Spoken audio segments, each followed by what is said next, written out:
During the planning stages, we used the Macs. These helped a lot with creating mood boards using Photoshop and when we needed to screenshot particular examples of products. For AS we used them, but not as much as we did for A2. They were used throughout the stages of planning and construction because they enabled us to use Final Cut Pro in order to create our trailers. We also used WordPress a lot during the various stages of research, construction and planning. WordPress enabled me to post my work on the blog. This meant that the development of our products was shown. WordPress has been a valuable tool because we were able to access it from any computer, Mac, tablet or phone. This meant that the blog was updated regularly and our progress was clearly shown. One of the most important technologies that we had to use was the internet. During our research, we had to look at existing products such as websites, posters and trailers in order to complete our preliminary research. This was helpful as we were able to save images and screenshot particular parts using the Macs. This allowed us to analyse the existing products and identify conventional elements and use specific examples within our work. The internet was particularly helpful when we needed to look at secondary research. For example, I wanted to know how to add the cracked effect onto the face of the protagonist for my film. By looking on YouTube, I was able to find a tutorial that showed me how to add the effect. By finding images of cracked paint online and then adding the multiple effect, making it clearer and then using the rubber to remove excess parts. After this, I adjusted the contrast to define the cracks further. This gave my poster and website a more conventional look and adds to the narrative shown in the ancillary text. Another media technology that we used was Photoshop. This was particularly helpful in the research and construction phases. We used Photoshop to create mood boards and we also used it to create our posters and websites.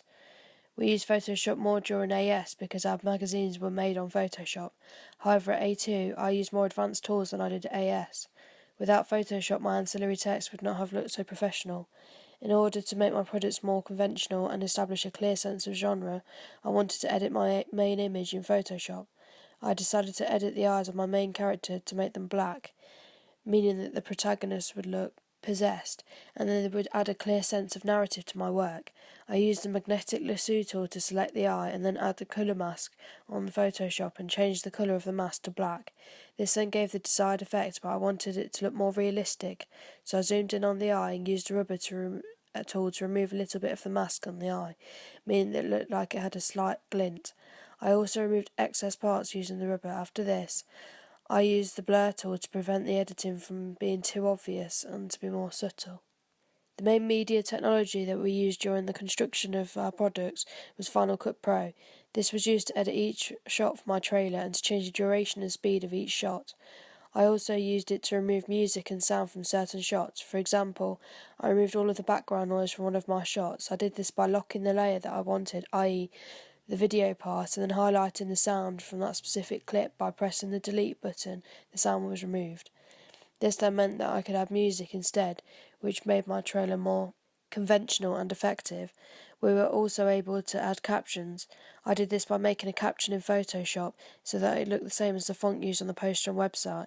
I then imported the screenshot from Photoshop onto Final Cut Pro, meaning that all of my products look similar. We could add special effects and edit each shot, meaning that the trailer looked more professional. An example of this is that I added a flickered effect onto my captions, meaning that it looked more conventional of a horror film.